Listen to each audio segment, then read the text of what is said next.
بسم الله الرحمن الرحيم. ومن أحسن قولا ممن دعا إلى الله وعمل صالحا وقال إنني من المسلمين. ولقد أرسلنا رسلا من قبلك وجعلنا لهم أزواجا وذرية وما كان لرسول أن يأتي بآية إلا بإذن الله لكل أجل كتاب. إن الحمد لله نحمده ونستعينه ونستغفره ونعوذ بالله من شرور أنفسنا ومن سيئات أعمالنا. من يهده الله فلا مضل له ومن يضلله فلا هادي له وأشهد أن لا إله إلا الله وحده لا شريك له وأشهد أن محمدا عبده ورسوله. يا أيها الذين آمنوا اتقوا الله حق تقاته ولا تموتن إلا وأنتم مسلمون.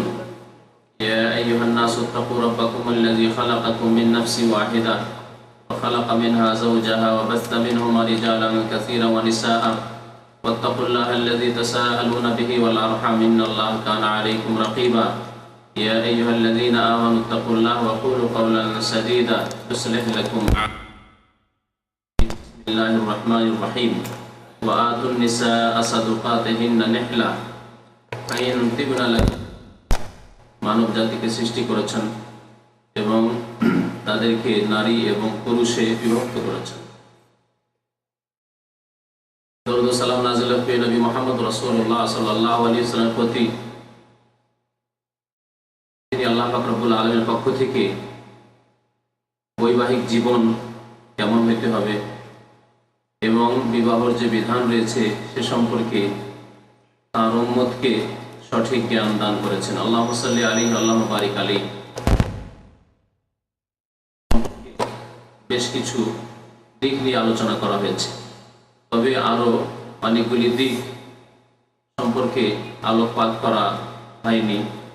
সে সম্পর্কে আজকে কিছু কথা আপনাদের সামনে পেশ করব, যাতে করে বিবাহ সম্পর্কে আমাদের ভাইরা কোরআন এবং হাদিসের আলোকে সঠিক দিক নির্দেশনা পান এবং সুন্নত মোতাবেক নবী করিম সাল্লাল্লাহু আলাইহি ওয়াসাল্লাম সাহাবায়ে কেরামের আদর্শ মোতাবেক বিবাহ শাদী করতে পারেন, অথবা যারা বিবাহ শাদী করে ফেলেছেন তারা আগামীতে ছেলে মেয়েদের বিবাহের ক্ষেত্রে সুন্নত মোতাবেক তারা বিবাহ শাদী সম্পাদন করতে পারেন। আল্লাহ যেন আমাদেরকে নবী করিম সাল্লাল্লাহু আলাইহি ওয়াসাল্লামকে ভালোবাসার এবং তার সুন্নতের অনুসরণ করে তার ভালোবাসার প্রমাণ দেওয়ার তৌফিক দান করেন, বলুন আমিন ইয়া রাব্বাল আলামিন।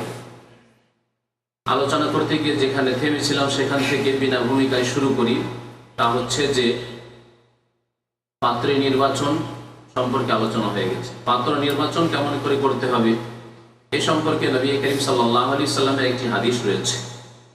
ইরশাদ করেছেন রাসূলুল্লাহ সাল্লাল্লাহু আলাইহি ওয়াসাল্লাম, ইযা খাতাবা ইলাইকুম মান তারদাউনা দীনাহু ওয়া খুলুকাহু ফাযাওবিজু। যদি তোমাদের কাছে এমন কোনো ব্যক্তি পেগাম পেশ করে, প্রস্তাব নিয়ে আসে বিবাহ শাদীর, মান তারদাউনা দীনাহু ওয়া খুলুকাহু, যার দ্বীন এবং আখলাক, যার ধর্ম, যার ঈমান ইসলাম এবং যার চরিত্র তোমাদের কাছে পছন্দনীয়, ফাযাওবিজুহু, তার সাথে তোমরা বিবাহ দিয়ে দাও। ইল্লা তাফআলুহু, যদি তোমরা এই কাজ না করো, যদি তোমরা ভালো ছেলে, দিনদার ছেলে, ধার্মিক ছেলে এবং চরিত্রবান ছেলে তা সত্ত্বেও বিবাহ না দাও অন্য কোনো দুনিয়ার গরজে, পার্থিব কারণে, তাহলে তাকুন ফিতনাতুন ফিল আরদি ওয়া ফাসাদুন আরিদ, পৃথিবীতে ফিতনা বিপর্যয় সৃষ্টি হবে এবং সীমাহীন ফাসাদ অশান্তি বিরাজ, ছেলেকে বন না দেওয়ার কারণে। এইসব যদি আলোচনা করা যায় দীর্ঘ সময়ের প্রয়োজন রয়েছে, যথেষ্ট। আমরা বুঝতে পারছি যে ভালো ছেলে যদি আমরা বাছাই না করি মেয়ে দেওয়ার ক্ষেত্রে, বোন দেওয়ার ক্ষেত্রে, তাহলে বিপর্যয় যে নেমে আসবে বিভিন্ন ক্ষেত্রে তা আমরা দেখতে পাচ্ছি যদি আমরা ভালো করে একটু দেখি। নবী করিম সাল্লাল্লাহু আলাইহি ওয়াসাল্লাম দুটি বিষয়কে দেখতে বলেছেন, দ্বীন এবং চরিত্র।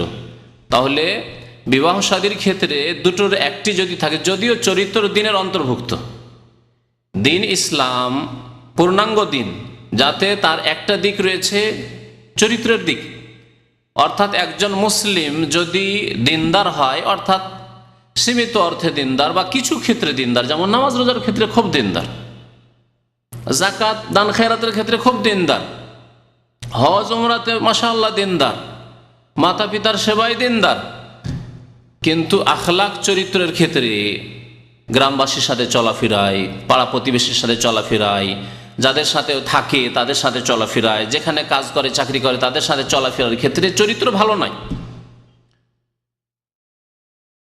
তাহলে সেই ব্যক্তির দিনের একটা দিকে বড় ঘাটতি রয়েছে। দিন ইবাদত এবং মামলাত দুটো বিষয়ের নাম। মামলাত হচ্ছে চরিত্র। তাহলে যে ব্যক্তি দিনদার হবে সেই ব্যক্তি যেমন আল্লাহ পাকের ইবাদত বন্দেগী সুন্দর করে করবে, অর্থাৎ যেমন নামাজি হবে, দিনদার হবে, ইসলামিক আকার আকৃতি হবে, তেমন মানুষের সাথে আচার আচরণ কথাবার্তা চলাফেরাও ভালো হবে। কারো হক মারবে না, কারো উপর জুলুম অত্যাচার করবে না, কারো সম্পর্কে বাড়াবাড়ি করবে না। যদি একজন ছেলে পাত্র যদি এইভাবে আপনি নির্বাচন করেন যে তার দিন সুন্দর আর আখলাকও সুন্দর, তাহলে আপনার মেয়ে অথবা আপনার বোন সেই ঘরে গিয়ে অশান্তি হবে না, তার অশান্তি হবে না। কারণ দিন আছে, সুতরাং সে আল্লাহকে ভয় করবে। দিন তার মধ্যে আছে, সুতরাং সে আল্লাহকে ভয় করবে। এমন হবে না যে সে বেনামাজি, যার কাছে আপনার মেয়ে আপনার বোনের থাকাই হারাম, যার বিবাহ বন্ধনে থাকাই জায়েজ নয়। বেনামাজির সাথে কোনো মুসলিম মেয়ের বিবাহ দেওয়া জায়েজ নয়। আর যদি নামাজি থাকে অবস্থায় বিয়ে দিয়েছেন তারপরে বেনামাজি হয়ে যায়, তার কাছে রাখা জায়েজ নয়, হারাম। আল্লাহ পাক রব্বুল আলামিন ইরশাদ করেছেন যে ওয়াহুররিমা যালিকা আলাল মুমিনিন, মুমিনদের জন্য হারাম করা হয়েছে যে মুমিন মেয়েকে কোনো মুশরিক আর বেদিন কাফের পুরুষ বিবাহ করবে। ওয়ালা ইয়াজআলাল্লাহু লিল কাফিরিন আলাল মুমিনিনা সাবিল, আল্লাহ পাক আর ইরশাদ করেছেন যে কোন কাফেরকে কোন মুমিন মুমিনাত মুমিন পুরুষ নারীর ওপর নেতৃত্ব দেওয়া হয়নি। আর স্বামী হচ্ছে নেতা। তাহলে স্বামী যদি বেনামাজি হয় তাহলে এই বেনামাজিকে, যাকে নবী করিম সাল্লাল্লাহু আলাইহি সাল্লাম মুসলিম বলেননি, বলেছেন ফাকাদ কাফারা, কাফের বলেছেন, তাহলে তাকে যেন নেতৃত্ব দেওয়া হলো, মালিকানা দিয়ে দেওয়া হলো একজন নামাজি মেয়ের, যেটি হারাম। এই ক্ষেত্রে সতর্ক হইতে হবে, সাবধান হইতে হবে। প্রথম দোয়া করতে হবে আল্লাহর কাছে, যাদের মেয়ে রয়েছে বোন রয়েছে তাদেরকে, যে আল্লাহ আমার মেয়ের আমার বোনের ভালো নামাজি ছেলের ব্যবস্থা করে দাও। আল্লাহর কাছে দোয়া করতে হবে, আল্লাহর কাছে কোনো অভাব নেই। এবং বিবাহ দিলেন একটা নামাজি ছেলে দেখে, তারপরে দোয়া করতে হবে যে আল্লাহ তাকে হেদায়েতের উপরে রাখো। কারণ এমন হইতে পারে আজকাল সমাজে এরকম হচ্ছে যে বিবাহ শাদী করার জন্য ভালো পরিবেশে ভালো সমাজে নামাজি হয়ে গেল, আর কিছুদিন পরে গুমরাহ পথভ্রষ্ট হয়ে গেল, বেনামাজি হয়ে গেল। তো আল্লাহর কাছে দোয়া করতে হবে। এবং এই ক্ষেত্রে ভালো আপনার বাছাই হইতে হবে, ভালো সমাজে ইসলামিক পরিবারে ইমানদার ধার্মিক পরিবারে আপনাকে যেতে হবে। তাহলে ইবাদতের দিকেও ঠিক থাকতে হবে, তাহলে সে আল্লাহকে ভয় করবে, আল্লাহর হক আদায় করবে, মানুষের হক আদায় করতে বাধ্য হবে, কারণ আল্লাহকে সে ভয় করে, তার দিন সুন্দর আছে। আর আখলাক চরিত্র যদি ঠিক থাকে তাহলে সে আপনার মেয়ের সাথে বোনের সাথে কোনোদিন খারাপ আচরণ করবে না। কারণ সবার সাথে অন্যের সাথে সে ভালো আচরণ করে, কোনোদিন কারোর সাথে খারাপ আচরণ করে না। তাহলে নিজের স্ত্রীর সাথে কি করে সে খারাপ আচরণ করতে পারে? এই জন্য নবী করিম সাল্লাল্লাহু আলাইহি সাল্লাম এই দুটো গুণ দেখতে বলেছেন, দীনাহু ওয়া খুলুকাহু, দিন দেখতে হবে আর চরিত্র দেখতে হবে। এর যদি ব্যতিক্রম হয়, একটা ছেলে অমায়িক ব্যবহার, খুব সুন্দর ব্যবহার, কিন্তু বেনামাজি, ধার্মিক নয়, গান বাজনা শোনে, ইত্যাদি ইত্যাদি, এইরকম বহু খারাপ গুণ আছে, তাস খেলে, জুয়া খেলে, জি, তাহলে তার সাথে বিবাহ দিলে অশান্তি হবে। আর আরেকটা ছেলে যদি নামাজ রোজা ঠিক আছে কিন্তু চরিত্র ভালো না, চরিত্র ভালো না, এরকম অনেক লোক আছে যে নামাজ রোজা দিনদার মাশাআল্লাহ দাঁড়িয়ে আছে, কিন্তু কথাবার্তা বলার কোনো ঢং নেই, মানুষের সাথে কি আচার আচরণ করতে হবে তার কোনো তরিকা নেই, ইসলামী তরিকা। এই ক্ষেত্রে সে ইসলামকে একেবারে উপেক্ষা করে চলেছে। আর না হলে অজ্ঞতা আছে, সঠিক দিন সম্পর্কে তার জ্ঞান নেই, অথবা জ্ঞান থাকলে আমল নেই, বড় অভাব। সুতরাং এই দুইটি জিনিস দেখে যদি মেয়ের বিবাহ দেন, বোনের বিবাহ দেন, তাহলে ইনশাআল্লাহ তাআলা শান্তিতে থাকবে। এই ছিল নবী করিম সাল্লাল্লাহু আলাইহি ওয়াসাল্লামের হাদিস, যা আবু দাউদ নাসাই বিভিন্ন হাদিসের কিতাবে রয়েছে। এই একটি বিষয় ছিল। আর একটি বিষয় হচ্ছে যে দ্বীনে ইসলামে বিবাহ শাদী অত্যন্ত সহজ কাজ, এত সহজ কাজ যেই সহজ কাজকে আজকালকার মুসলিম সমাজ বড় মুশকিল করে দিয়েছে। একেবারে সহজ কাজ, আর এত মুশকিল করে দিয়েছে যে একটা বিবাহের জন্য লাখ লাখ টাকার চিন্তা করতে হবে, তাতেও হয় না। বিশাল ব্যাপার স্যাপার, এ যেমন তেমন ব্যাপার স্যাপার না। সাহস হয় না একজন যুবকের বিবাহ শাদী করার, একজন মেয়ের বিবাহ দেওয়ার সাহস হয় না। দুই দিক থেকে একজন যুবক বিবাহ করার ক্ষেত্রে তার সাহস হয় না, কারণ অনেক খরচ করতে হবে এই এক কোনো কোনো পরিবেশ। আর মেয়ের ক্ষেত্রে যেখানে রয়েছে হারাম যৌতুক, সেখানে মেয়ের বাবা সাহসই করতে পারে না কেমন করে বিয়ে দেব। অথচ আল্লাহ পাক রব্বুল আলামিন বিবাহ শাদীকে এত সহজ করেছেন এই জন্যই যে যাতে করে সহজে মানুষ গুনাহ থেকে পাপ থেকে বাঁচার রাস্তা পেতে পারে। আগে আলোচনা করেছি যে গুনাহ থেকে বাঁচার উপায় হচ্ছে যাদেরকে আল্লাহ তৌফিক দিয়েছেন বিবাহ শাদী করা, আর যদি বিবাহ শাদী না করতে পারে তাহলে বেশি বেশি নফল রোজা রাখবে। তো বিবাহ শাদীকে খুব সহজ করা হয়েছে দ্বীন ইসলামে।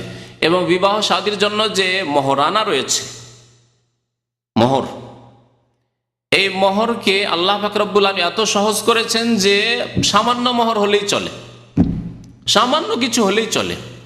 আজকাল বাংলাদেশে কমের পক্ষে মোহর লাখের উপরে, 2 লাখ 2.5 লাখ, 1 লাখও হয়তো হয় না, তাই না? হ্যাঁ বলেন না যে আপনারা 1 লাখ মোহর আজকাল হচ্ছে কি খুব কম।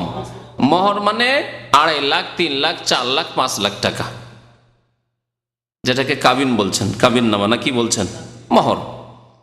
তো এগুলি ইসলাম নয় যে এত বোঝা চাপিয়ে দেবেন আর সেই বোঝা নিয়ে সে মাথা ধরে বসে থাকবে আর তার ঘরে স্ত্রী এসছে, কেমন করে শান্তি পাবে? যদি আদায় করার ফিকির থাকে, চিন্তা থাকে তাহলে। কিন্তু আজকাল পাপীদের ফাসেকদের এই চিন্তাও নেই যে আদায় করতে হবে আমাকে, যার ফলে হয়তো ওই স্ত্রী নিয়ে যা এ তো আর আদায় করতে হবে না, এ তো কাগজে মাত্র, ঠিক না, কাগজে মাত্র। সুতরাং এই 5 লাখ টাকার বোঝা নিয়ে সেই স্ত্রী কিনে বাসর করছে আরামে, কোনো চিন্তা নেই। কিন্তু যদি সে ইসলাম বুঝতো যে এই যে 5 লাখ টাকা আমি লিখে নিলাম, আমার ওপর লিখে দেওয়া হলো, এটা আজকে আদায় যদি না করি তাহলে কাল কিয়ামতে আদায় করতে হবে। আজকে যদি টাকা দিয়ে আদায় না করতে পারি তাহলে কাল কিয়ামতে নেকি দিয়ে আদায় করতে হবে। জি, এটি স্ত্রীর ঋণ। যেমন অন্য কারো কাছে যদি ধার করজ নেন আর যদি আপনি পরিশোধ না করেন, আজকে দুনিয়ায় যদি আপনি রিয়াল দিয়ে টাকা দিয়ে আদায় না করেন, সোনা চাঁদি দিয়ে আদায় না করেন, জমি জায়গা দিয়ে আদায় না করেন, যেভাবে পারেন না কেন আদায় করতে হবে, না হলে কাল কিয়ামতে নেকি দিয়ে আদায় করতে হবে। নেকি নেই, আপনি পাপী লোক। তাহলে ওই ব্যক্তি, যেই ব্যক্তির আপনি ধন সম্পদ আত্মসাৎ করে রেখেছেন বা ধার নিয়েছেন দেননি, তার গুনাহগুলি আপনার নিজের কাঁধের উপরে নিয়ে নিতে হবে আর জাহান্নামে চলে যেতে হবে। আর ওই ব্যক্তি জান্নাতে যাবে আপনার নেকি নিয়ে বা নিজের গুনাহগুলি আপনার উপর চাপিয়ে দিয়ে। এই একই অবস্থা স্বামী স্ত্রীর ক্ষেত্রে যদি মোহর নির্ধারণ করেন আর মোহর আদায় না করেন আর ভাবেন যে ওর কাছে গিয়ে মাফ নিয়ে নেব। অনেক জাহেল মূর্খরা বাসর রাতে মাফ নিয়ে নেয়। হ্যাঁ, বাসর রাতে প্রথম রাতে গিয়েছেন আর যদিও বিবিকে অপরিচিত ব্যক্তির কাছে এসেছে আর সে ভালো করে জানছে এর কাছে আমাকে সারা জীবন কাটাইতে হবে, আমার বাবা বাড়ি থেকে বিদায় করে দিয়েছে, এখন এর কাছে কাটাইতে হবে সারা জীবন। একে যদি সুখী করি তো আমি সুখী, আর এর যদি অশান্তি করি তো আমারও অশান্তি। তাহলে সেই সময় যদি আপনি মাপ চেয়ে নেন যে মোহরটা আমাকে মাফ করে দাও, তো তার মাফ করা ছাড়া কোনো উপায় আছে? সে নিরুপায় হয়ে মাফ করছে।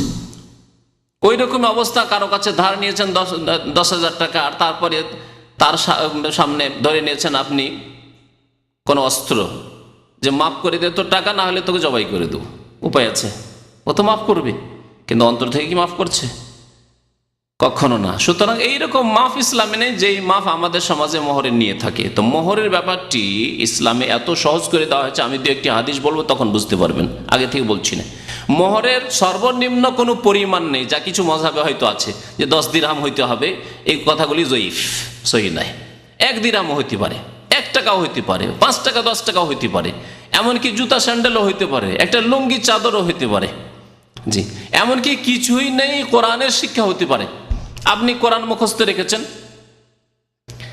আপনার স্ত্রী যে হতে যাচ্ছে, যে পাত্রীকে আপনি চয়েস করেছেন, তার হয়তো কোরআন মুখস্থ নেই, তাকে কোরআনের 2-4টি সূরা মুখস্থ করিয়ে দিলেন, কোরআন শিখিয়ে দিলেন। কোরআন দেখে দেখে পড়তে পারতো না, কোরআন পড়া শিখিয়ে দিলেন। এই ওয়াদা করলেন আমি কোরআন শিখিয়ে দেবো, এটি আমার মোহর, তাই মোহর হয়ে যাবে। এগুলো হচ্ছে নবী করিম সাল্লাল্লাহু আলাইহি সাল্লামের সহিহ হাদিসের কথা। তাহলে বিবাহ কত সহজ। একজন ব্যক্তি সাবালক হয়েছে আর তার এই হিম্মত সাহস আছে যে আমি ভিক্ষা করব না বিয়ে করলে।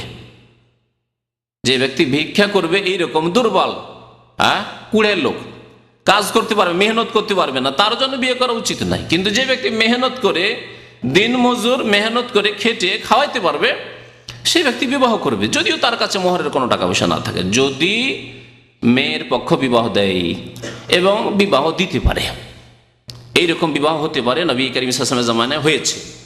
আল্লাহ পাক রব্বুল আলামিন মোহর দিয়ে বিয়ে করতে বলেছেন। তো এই সম্পর্কে দু একটি হাদিস শোনাই। একটি হাদিসে রয়েছে যে নবী করিম সাল্লাল্লাহু আলাইহি সাল্লাম একদিন কোনো মজলিসে ছিলেন, সাহাবায়ে কেরামরা ছিলেন, জাতু ইমরাতুন, এক মহিলা আসলো। সহিহ বুখারী মুসলিমে রয়েছে, তিরমিজিতে রয়েছে, বিভিন্ন হাদিসের কিতাবে মশহুর, খুব প্রসিদ্ধ হাদিস।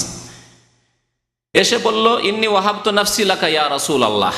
নবী করিম সাল্লাল্লাহু আলাইহি সাল্লামকে আল্লাহ পাক রব্বুল আলামিন তার জন্য জায়েজ করেছিলেন যে কোনো মহিলা এসে নিজেকে নবী সাল্লাল্লাহু আলাইহি সাল্লামের জন্য উৎসর্গ করতে পারে, দান করে দিতে পারে, যে ইয়া রাসূলুল্লাহ আমি আপনাকে নিজের নফসকে আমি দান করে দিচ্ছি, অর্থাৎ আপনি আমাকে স্ত্রী রূপে গ্রহণ করুন। নবী সাল্লাল্লাহু আলাইহি সাল্লাম যদি তার স্বীকৃতি দিয়ে দেন যে আমি গ্রহণ করে নিলাম, তাহলে সে স্ত্রী হয়ে গেল নবী করিম সাল্লাল্লাহু আলাইহি সাল্লামের। আল্লাহ পাক রব্বুল আলামিন এটা অন্য কারোর জন্য জায়েজ রাখেননি। অন্য কারো ক্ষেত্রে ওলির প্রয়োজন রয়েছে, যেটা পরে বলবো, অর্থাৎ মেয়ের অভিভাবকের প্রয়োজন রয়েছে। অভিভাবক ছাড়া একা এসে আমি তোমাকে বিয়ে করবো, চলো কোর্টে চলে যাই, জায়েজ নাই। আল্লাহ পাক কোরআনে কারিমে ইরশাদ করে সূরা আহজাবে, ইন ওয়াহাবাত নাফসাহা লিন-নবী ইন আরাদান নবী আন ইয়াস্তানকিহাহা খালিসাতান লাকা মিন দুনিল মুমিনিন। ইন ওয়াহাবাত নাফসাহা লিন-নবী, যদি কোনো মহিলা নবী করিম সাল্লাল্লাহু আলাইহি সাল্লামকে নিজের নফস হেবা করে দেয়, মানে দান করে দেয়, যে আমি আপনার স্ত্রী হতে চাই, আমি প্রস্তুত আছি আপনার স্ত্রী হওয়ার জন্য। ইন আরাদান নবী আন ইয়াস্তানকিহাহা, তারপরে যদি নবী করিম সাল্লাল্লাহু আলাইহি সাল্লাম তাকে নিকাহ করতে চান, বিবাহ করতে চান, প্রস্তাব পেশ করলো, মহিলার পক্ষ থেকে প্রস্তাব আসল, নবী সাল্লাল্লাহু আলাইহি সাল্লাম যদি সাদরে গ্রহণ করে নিতে চান, আল্লাহ অনুমতি দিচ্ছেন। তারপরে বলছেন খালিসাতান লাকা, হে নবী আপনার জন্য এটি খাস, মিন দুনিল মুমিনিন, অন্য কোন মুমিন মুসলিমের জন্য নাই। কারণ ফিতনার রাস্তা খুলতে পারে, পাপের রাস্তা খুলতে পারে। তারপরে নবী সাল্লাল্লাহু আলাইহি ওয়াসাল্লামের জন্য খাস এই ব্যাপারটিতে এটাও রয়েছে যে তিনি মোহর না দিয়েও, যেহেতু সে নিজে থেকেই প্রস্তাব পেশ করেছে, মহিলা, নবী সাল্লাল্লাহু আলাইহি ওয়াসাল্লাম মোহর না দিলেও বিবাহ করতে পারেন। তারপরে নবী করিম সাল্লাল্লাহু আলাইহি ওয়াসাল্লাম যথেষ্ট মোহর দিতেন, যথেষ্ট মোহর দিতেন। তো নবী সাল্লাল্লাহু আলাইহি ওয়াসাল্লাম যে মোহর দিতেন, সেই মোহরের পরিমাণ প্রায় অধিকাংশ ক্ষেত্রে, যে মোহর দিয়েছেন 12.5 উকিয়া, নবী করিম সাল্লাল্লাহু আলাইহি ওয়াসাল্লাম যে মোহর দিয়েছেন তাতে 132 ভরি চাঁদি হয়। এর হিসাব আমি করেছেন, আপনারা নিজেরাই করতে পারবেন যে নিজ নিজ দেশে চাঁদির কি রেট রয়েছে, বা যে রূপা চাঁদির বুঝতে পারবেন। যথেষ্ট।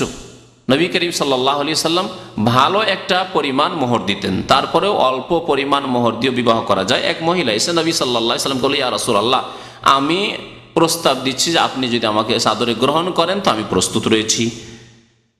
তারপরে ওই মহিলা দাঁড়িয়ে থাকলো দীর্ঘ, ফাকামাত তাওয়িলান, নবী সাল্লাল্লাহু আলাইহি সাল্লাম কোনো জবাব দিচ্ছেন না। নবী করিম সাল্লাল্লাহু আলাইহি সাল্লামের প্রয়োজন নেই, বিবাহ শাদীর ইচ্ছা নেই, জবাব দিচ্ছেন না। ফাকালা রাজুলুন ইয়া রাসূলুল্লাহ, একজন পুরুষ, তার বিবাহ শাদী হয়নি, যুবক, বলছে ইয়া রাসূলুল্লাহ, হে আল্লাহর রাসূল, ফাযাওwijনিহা ইন লাম তাকুন লাকা বিহা হাজা, যদি আপনার প্রয়োজন না থাকে তো আমার সাথে বিবাহটা পড়িয়ে দেন,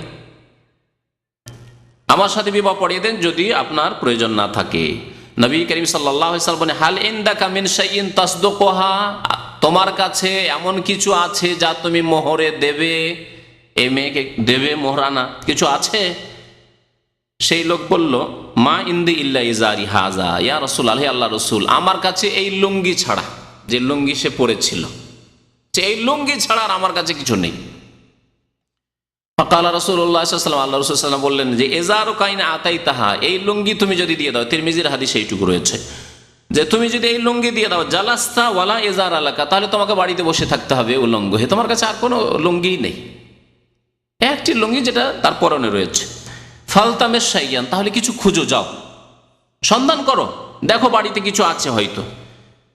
সাহাবী বলেন মা আজেদু ইয়া রাসূলুল্লাহ, বাড়িতে কিছুই নেই। আমি ভালো করে জানি বাড়িতে কিছু নেই, যাও তলাশ করো। নবী সাল্লাল্লাহু বলছেন ফালতামিস ওয়ালাউ খাতাম মিন হাদিদ, যাও যদি লোহার একটা আংটিও বাড়িতে পড়ে থাকে খুঁজে নিয়ে আসো। তাহলে নবী করিম সাল্লাল্লাহু আলাইহি ওয়াসাল্লাম লোহার আংটি, সোনাও না চাঁদিও না, আর কোনো কিছু না, লোহার আংটি সবচেয়ে সস্তা, লোহার আংটি তলাশ করতে বললেন। তা পেলেও নবী করিম সাল্লাল্লাহু আলাইহি ওয়াসাল্লাম বিয়ে দিয়ে দিবেন তার ওই লোহার আংটির বিনিময়ে।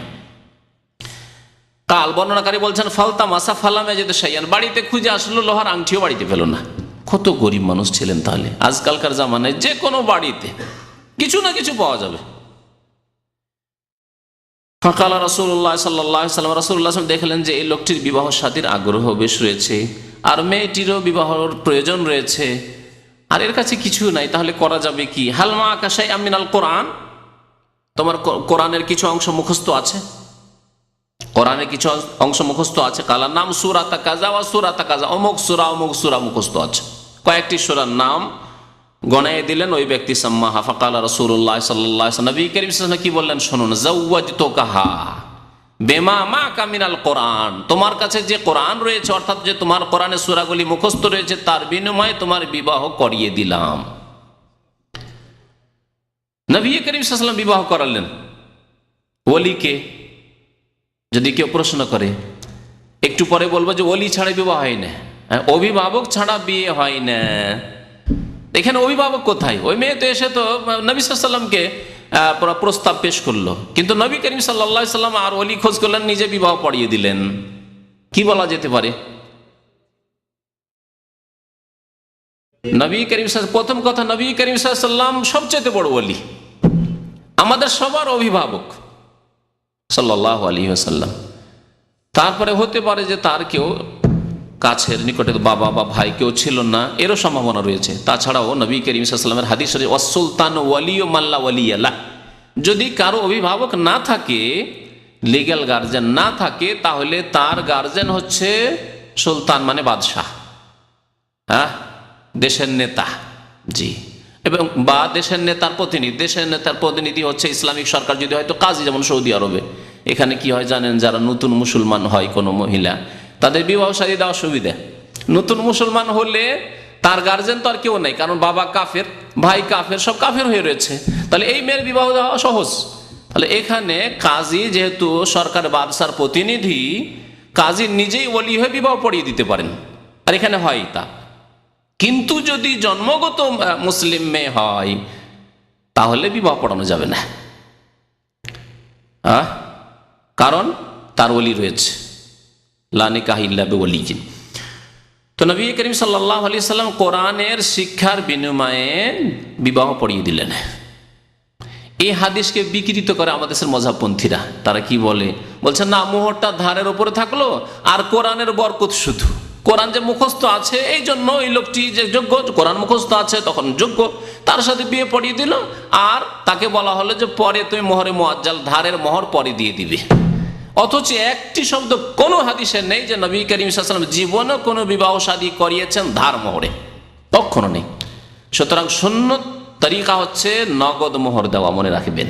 আর এই নগদ মোহরের সুন্নত তরিকা ভারত বাংলাদেশে নেই। 2-4টি 10টি ঘরে থাকতে পারে, গোটা ডিস্ট্রিক্ট হয়তো একটা ঘর নেই যেই পরিবারে নগদ মোহর।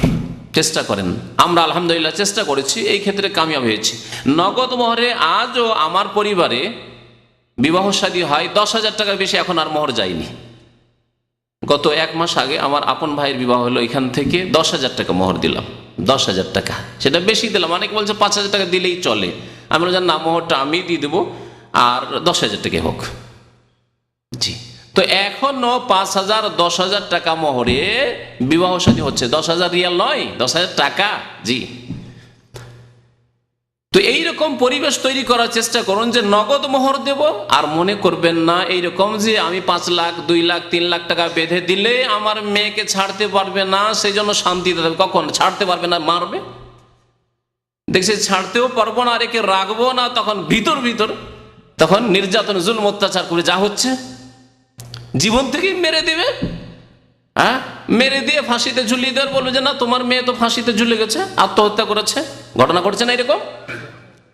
মেরে দিয়ে বিষ খাওয়িয়ে দিবে আর বললো যে বিষ খেয়ে নিয়েছে, মুখে ঢুকিয়ে দিবে বিষ, দেখো বিষ খেয়েছে। হচ্ছে এগুলি। যাকে রাখতে চাইবে না তাকে কি আর টাকা পয়সার চাপ দিয়ে রাখতে পারেন আপনি? কখনো রাখতে পারবেন না আপনি।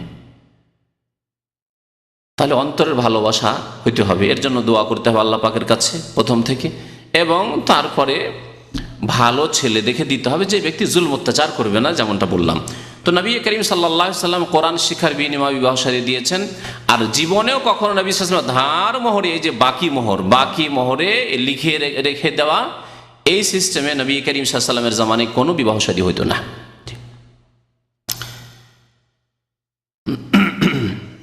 আর একটি হাদিস শোনাই, জুতো স্যান্ডেলে। আজকাল কোনো মেয়ে আছে জুতো স্যান্ডেলে রাজি হবে?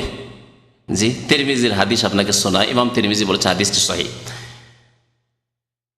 আমির বিন রাবিয়া রাদিয়াল্লাহু তাআলা আনহু তার পিতা থেকে বর্ণনা করছেন, রাবিয়া রাদিয়াল্লাহু তাআলা আনহু থেকে, আন্না ইমরাত মিন বানি ফাজারা নামক গোত্রের বংশের এক মহিলা তাজাওয়াজাত আলা নালাইনি, দুটো স্যান্ডেল তাকে দিয়েছে। জুতাও না, স্যান্ডেল, নাল বলে স্যান্ডেলকে, দুটো স্যান্ডেল দিয়েছে মহারানায়, আর ওতেই সে রাজি হয়ে বিবাহ করেছে। ফাকাল রাসূলুল্লাহ সাল্লাল্লাহু আলাইহি ওয়াসাল্লাম, নবী করিম সাল্লাল্লাহু আলাইহি ওয়াসাল্লাম জিজ্ঞাসা করলেন ওই মেয়েকে পরে বিবাহ শাদী হয়ে যাওয়ার পরে, আরাজিতে মিন নাফসিকি ওয়া মালিকি বিনালাইন, তুমি এই বিবাহতে দুটো স্যান্ডেল পেয়েই রাজি হয়ে গেছে, না জবরদস্তি তোমার উপর করা হয়েছে? দুটো স্যান্ডেলে রাজি তুমি? নবী করিম সাল্লাল্লাহু আলাইহি ওয়াসাল্লাম জিজ্ঞাসা করলেন ওই মেয়েকে, মেয়ে বলল নাম, হ্যাঁ আমি রাজি আছি, বিবাহটা রাজি। টাকা নিয়ে করবে কি যদি স্বামী ভালো না হয়, স্বামী যদি জুলম অত্যাচার করে, আর যদি টাকা এক পয়সাও না পায় আর স্বামী যদি ভালো হয়, যেখানে দেখছে আমার শান্তি আর শান্তি, তাহলে স্যান্ডেল কি, বিনা স্যান্ডেলও যথেষ্ট তার জন্য, যে তার মান ইজ্জত করছে, সম্মান দিচ্ছে, তার মূল্যায়ন করছে, যথেষ্ট। কালা ফাজাজাহু, তারপরে নবী করিম সাল্লাল্লাহু আলাইহি ওয়াসাল্লাম স্বীকৃতি দিলেন, ঠিক আছে।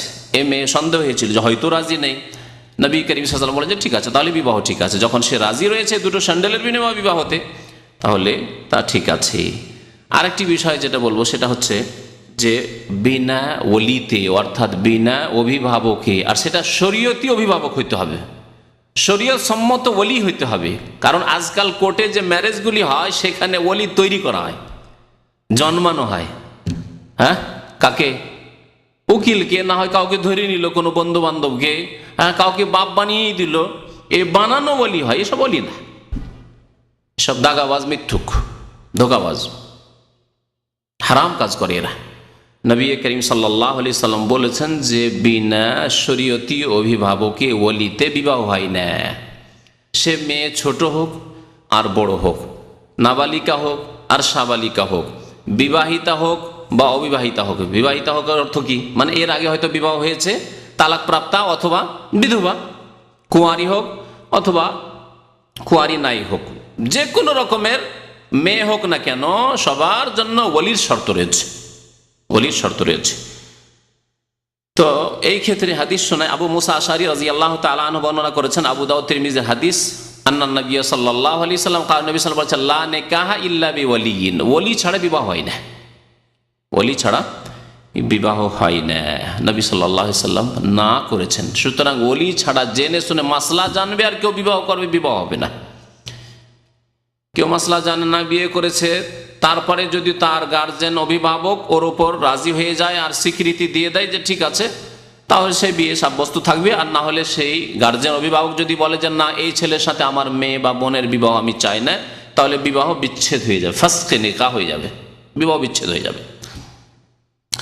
মা আয়েশা রাদিয়াল্লাহু তাআলা আনহা আরেকটি হাদিসে বর্ণনা করেছেন, আন্না রাসূলুল্লাহ সাল্লাল্লাহু আলাইহি ওয়াসাল্লাম বলেছেন, আইয়ুমা ইমরাআতিন, যে কোনো মহিলা, এই জন্য বললাম যে মহিলা, সে মেয়ে, নাবালিকা হোক, সাবালিকা হোক, কুঁয়ারি হোক বা কুঁয়ারি না হোক, বিবাহিতা হোক, মানে তালাক প্রাপ্ত হোক, স্বামী মারা গেছে, বিধবা হোক, যে কোনো রকমের মহিলা হোক, আইয়ুমা ইমরাআতিন, যে কোনো মহিলা, নাকাহাত নাফসাহা বিগাইরে ইজনে ওয়ালিহা, তার ওলির বিনা অনুমতিতে নিজেই বিয়ে করে নিয়েছে, কোর্টে গিয়েই করুক আর অন্য কোথাও গিয়ে বন্ধু বান্ধবরা আছে ওই ছেলের, ওরা সব বসে বিয়ে সাক্ষী টাক্ষী করে বিয়ে টিয়ে পড়িয়ে দিয়েছে, যেইভাবে হোক না কেন, বাবা বেঁচে আছে, আপন ভাই আছে, আর ওই চাচাতো ভাইয়েরা বা চাচারা বিয়ে পড়িয়ে দিয়েছে, এটা তো হইতে পারে না, ওলি নয়, তারা ওলি নয়। হ্যাঁ, বাবা না থাকতো, ভাই না থাকতো, তখন চাচা ওলি হবে। কাছের ওলি থাকতে, অভিভাবক থাকতে দূরের অভিভাবক হবে না, ওলি হবে না। ফানিকাহুহা বাতিলুন, যদি নিজেই বিয়ে করে বিনা ওলিতে, ওলির বিনা অনুমতিতে, তার নিকাহ সম্পর্কে নবী সাল্লাল্লাহু আলাইহি ওয়াসাল্লাম বলছেন ফানিকাহুহা বাতিলুন, ফানিকাহুহা বাতিলুন, ফানিকাহুহা বাতিলুন, তার বিবাহ বাতিল বাতিল বাতিল, 3 বার বলেছেন নবী করিম সাল্লাল্লাহু আলাইহি ওয়াসাল্লাম। সুতরাং আমাদের দেশে যে এই আজকাল মেয়েরা বাইরে বের হচ্ছে, স্কুল কলেজ ইউনিভার্সিটিতে একা যাচ্ছে, আর সেখানে যুবকদের সাথে দেখা সাক্ষাৎ হচ্ছে, একই সাথে পড়াশোনা সহশিক্ষা, আর এখান থেকে শুরু হচ্ছে ফিতনা। আর আজকাল কিছু অভিভাবকরা রয়েছে এত অযোগ্য অভিভাবক যে যারা সাবালিকা কি 12 বছর 14 বছরের মেয়ের হাতে মোবাইল ধরিয়ে দিচ্ছে। যদি মেয়ের হাতে মোবাইল দিয়ে দেন তো তার কাছে আর কি আশা করতে পারেন? হ্যাঁ, প্রেম করা ছাড়া আর কি আশা করতে পারেন আপনার মেয়ের কাছে, বোনের কাছে? কেন দেবেন আপনি? কাল কিয়ামতে জবাব দিতে হবে না? অবশ্যই জবাব দিতে হবে। কুল্লুকুম রাইন ওয়া কুল্লুকুম মাসউলুন আন রাইয়াতিহি, প্রত্যেকে তোমাদের দায়িত্বশীল, আর প্রত্যেকের দায়িত্ব সম্পর্কে কাল কিয়ামতে জিজ্ঞাসা করা হবে। সেদিন জবাব দিতে পারবেন না। ওই মেয়ে যে প্রেম করেছে, মেয়ে যে গুনাহ করেছে, তার জন্য আপনাকে জাহান্নামে যেতে হবে। বোন যে গুনাহ করেছে আর আপনি বড় ভাই, আর আপনি গুনাহ করার সুযোগ সুবিধা দিয়েছেন, সহশিক্ষায় পাঠিয়েছেন অথবা মোবাইল দিয়ে দিয়েছেন তার হাতে, কার সাথে কথা বলে খোঁজ খবর রাখেন না, কোথা থেকে তার কাছে কল আসে কোনো খোঁজ খবর রাখেন না, কাল কিয়ামতে জবাবদেহি করতে হবে। জবাব দিতে পারবেন না, তখন জাহান্নামে যেতে হবে। এমনটা না হয় যে নামাজ রোজা করেও জাহান্নামে যেতে হয় এই দায়িত্ব পালন করায় অবহেলা করার কারণে। তো এই বিষয়টি অত্যন্ত গুরুত্বপূর্ণ বিষয়, কারণ আমাদের দেশে এইরকম বহু বিবাহ হচ্ছে, কোর্টে গিয়ে কোর্ট ম্যারেজ, বাবাকে খবর নাই, ভাইকে খবর নাই, আত্মীয় স্বজন কাউকে খবর নাই, ভালো ভালো পরিবারে, নামাজি পরিবারে দেখা যাচ্ছে যে এরকম মেয়ে চলে যাচ্ছে বেরিয়ে আর বিবাহ শাদী করে নিচ্ছে। জায়েজ নাই মোটে। আর একটি বিষয় হচ্ছে বিবাহ শাদী হবে কি করে, এই ক্ষেত্রেও ভুল রয়েছে আমাদের দেশে। বিবাহ শাদী একটা সম্পাদন হবে কিভাবে? বিবাহ শাদীর ক্ষেত্রে প্রথম যেই মেয়ের বিবাহ হবে সেই মেয়ের কাছে অনুমতি নিতে হবে, যাকে ইস্তিজান বলা হয়। পারমিশন না, অনুমতি নেওয়া। অনুমতি কখন নেবেন? ওই বিবাহের দিন মজলিসে বসে নয়। এই ভুল রয়েছে আমাদের দেশে। অনুমতি নিতে হবে বিবাহ শাদীর। কথাবার্তা শুরু হয়েছে, কথাবার্তা পাকা করার আগে, কথাবার্তা মোটামুটি শুরু হয়েছে আর পাকা হতে যাচ্ছে, পাকা হওয়ার আগেই অনুমতি নিতে হবে মেয়ের কাছে। মেয়েকে জানিয়ে দিতে হবে যে এমন একটা ছেলে প্রস্তাব নিয়ে এসেছে, যেই ছেলের শিক্ষাগত যোগ্যতা এরকম, ছেলে অবশ্যই নামাজি দিনদার হইতে হবে, এটা তো অবশ্যই। সুতরাং এটা জানানোর প্রশ্নে ওঠে না, আপনাকে বেনামাজি কে বিবাহ দেওয়াই যায় না আপনার জন্য। সুতরাং দিনদার দেখে দিতে হবে, কমপক্ষে মুসলিম নামাজি হইতে হবে এরকম দেখে দিতে হবে। আর তার সাথে তার যোগ্যতা, সে কি করে, এসব কথা জানিয়ে দিয়ে বা দেখেও দিতে পারেন তাকে। সামনাসামনি যখন দেখা হবে তখন দেখেও নিল, ছেলেকেও দেখে নিল, মেয়েকে যখন দেখতে আসলে ছেলেকেও দেখে নিল। তারপর অনুমতি নিতে হবে যে এই ছেলের সাথে তোমার বিবাহের কথাবার্তা পাকা করতে যাচ্ছি, অনুমতি নিতে হবে। অনুমতি নেবেন যখন, তখন মেয়ে যেহেতু 2 প্রকার রয়েছে, এক হচ্ছে কুমারী, যার কোনোদিন বিবাহ শাদী হয়নি, আর যার বিবাহ শাদী হয়ে গেছে তালাক প্রাপ্তা অথবা বিধবা। 2টি ক্ষেত্রে নবী সাল্লাল্লাহু আলাইহি ওয়াসাল্লাম পার্থক্য করেছেন।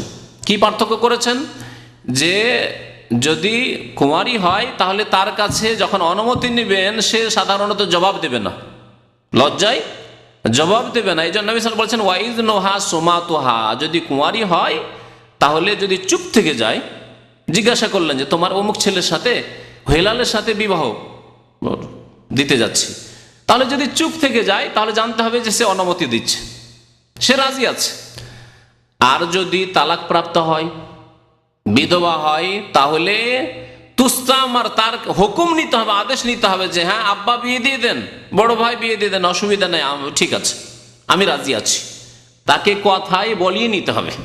জি, কারণ যে তালাক প্রাপ্ত হয়ে গেছে অথবা বিধবা হয়ে গেছে তার ওই রকম লজ্জা নেই যে লজ্জা একজন কুমারীর আছে। শরীয়তে এই দিকটার দিকে খেয়াল রাখা হয়েছে। নবী সাল্লাল্লাহু আলাইহি ওয়াসাল্লাম লাতুন কাহুল আইয়ামু হাত্তা তুস্তামারা, কোনো অবিবাহিতা মেয়ের অতক্ষণ বিয়ে দেওয়া হবে না যতক্ষণ পর্যন্ত তার কাছে আদেশ নেওয়া হবে। ওয়ালাতুন কাহুল বিক্র, আর কুঁয়ারি যদি হয় তাহলে তার কাছে অনুমতি নিতে অতক্ষণ বিয়ে দেওয়া যাবে না, হাত্তা তুস্তাজানা, যতক্ষণ অনুমতি না হবে। কালু ইয়া রাসূলুল্লাহ, সাহাবারা জিজ্ঞাসা হে আল্লাহ রাসূল, ওয়া কাইফা ইযনুহা, কুঁয়ারির কাছে কেমন করে ইজেন অনুমতি নেব? কালা আনতাসকুতা, যদি চুপ থেকে যায় যথেষ্ট। অন্য হাদিসে ওয়া ইযনুহা সুমাতুহা, তার চুপ থেকে যাওয়া হচ্ছে তার অনুমতি।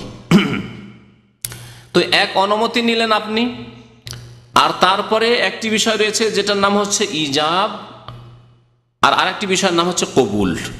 ইজাব হচ্ছে বিয়ের প্রস্তাবের নাম। বিয়ের প্রস্তাব কে দেবে?